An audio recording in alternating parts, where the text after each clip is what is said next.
I believe that many First Nations have moved away from this concept, and I was very heartened when the Royal Commission on Aboriginal Affairs, and Peter Russell, the research director of that, is here today, endorsing the notion of a merged sovereignty.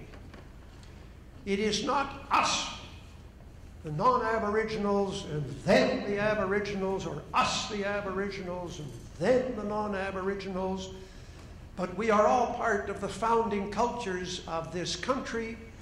And when we speak of the sovereign entity of Canada, we're really not talking about Queen Victoria or Prince Charles and Queen Camilla. We are talking about us, all of us represented in this room, the cultures represented in this room. Together, we are Canada. And within that, yes, we have separate interests which have to be understood. But I think legally, and many of you may disagree with this, certainly some certainly do on both sides of the spectrum, that we have to approach this, that the First Nations are part of the Canadian sovereignty. They do have separate interests, and there has to be communication between the constituent parts of the Canadian public to arrive at what the optimum reconciliation is. So, as the expression goes, there is room in our Constitution and in our legal system and in our culture for Aboriginal people to be Aboriginal. The first recognition of this in the legal system was a case called Calder in 1972, when for the first time the Supreme Court of Canada endorsed an idea which had been part of the United States law since the early 1800s, which is that Aboriginal people have a sovereignty within the overall sovereignty of the United States. There it's called a dependent domestic nation. What that means is that in terms of foreign affairs and national defense and so on, they are part of the larger US public. In terms of self-government within the United States, they are sovereign. But of course, in the United States, this sovereignty can be overridden by an ordinary law of Congress. So it is a very fragile form of sovereignty.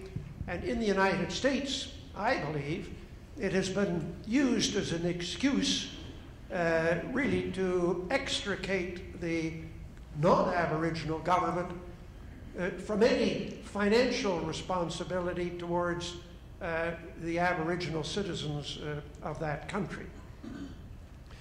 But in 1972, the Supreme Court of Canada said, yes, Aboriginal people have rights. They have not only rights at the pleasure of the Crown, they have legal rights. They have legal rights that can be set up against the rights of non-Aboriginal Canadians. And as one of the judges said, what they are looking for is the ability to live as their ancestors lived in the lands which their ancestors have occupied since time immemorial.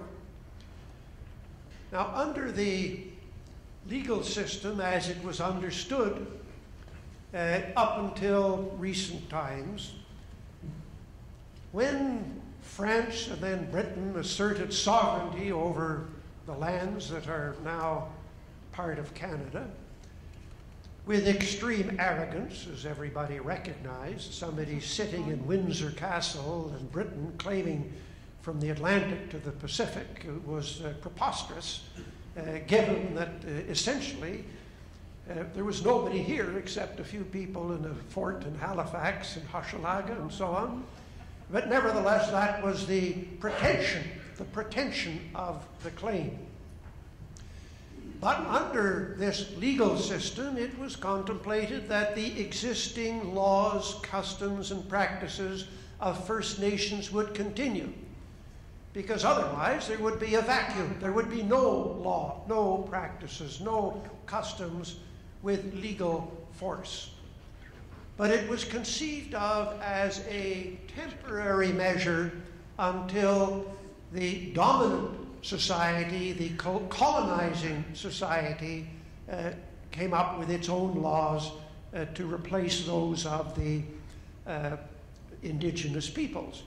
And what was important about Calder is that Calder said, no, this isn't a question of simply preserving Aboriginal rights until such time as they were blown away by the dominant society. Those rights constituted legal rights recognized and affirmed in the law of Canada. Not at that time by the Constitution, but by the common law that essentially governs our system.